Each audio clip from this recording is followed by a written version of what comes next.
Can you hear me? Can you hear me without the phone?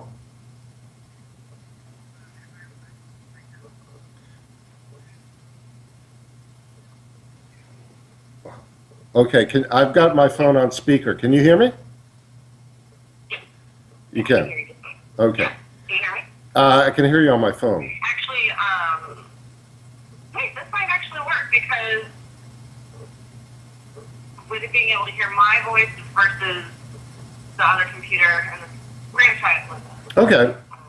No, I don't remember exactly where I was at, but I can try to. You want me to start that last question again? Yeah. Might as well just see for editing reasons. I Okay. don't want to cut you off and have to work for starting. Okay. Where? Okay. So the question was. But how do you what's going to change the world?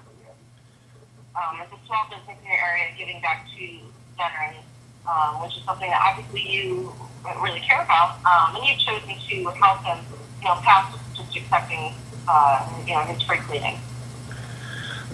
Well, as I said before, that there's a lot of companies that give back to the community, but a lot of them do it just to bring the veterans in, and whereas Peter, I mean, he's doing this completely free of charge, and at first, when someone says free of charge like this, I'm wondering if I have to. Maybe watch maybe 2 hours of timeshare, or if I'm going to be sold something else. Well, this was free, but we really want to sell you this here. But Right. but Peter was genuinely offering something, and he would not accept any monetary.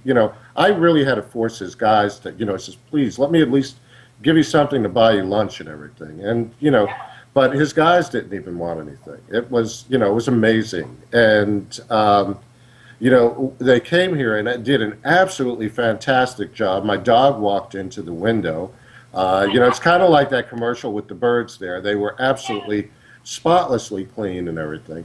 But, as I said before, that, as Vietnam vets, we really didn't get a warm welcome when we came back. And for someone like Peter to genuinely give back to us and then to seek out more of us. It's not a one-time thing. It was like, he calls me all the time, says, you got another veteran for me, and I said, well, Peter, I says, I'm running out of veterans. And finally, I introduced him to this coffee shop and military museum in Mooresville. And even the owner was a little bit reluctant. And the only way I could get the veterans there to take advantage of his services was to actually offer the service to the owner of the shop. And once they got to meet Peter, and they saw how genuine he was, and how generous he was, he was able to convince other veterans that no, this is really someone really wants to do something for you. They really don't want anything in return.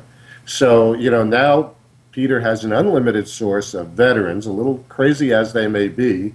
These are guys that well, I don't remember these guys, but guys like them that I met when I was 18 or 19 years old. They're still as crazy, but now they're in their 60s, riding Harleys and out here in North Carolina, and just having a great time over here. And it really is refreshing to see what Peter is doing, and Yeah. whatever his reason for doing it, I think he just has a heart for veterans, and he wants to do something Yeah. for those that he served.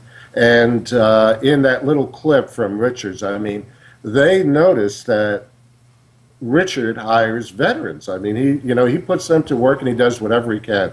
So he's not doing this as a ploy to to maybe look good in the community and everything. He really feels this way about veterans, and I appreciate that. So So thanks for doing this interview.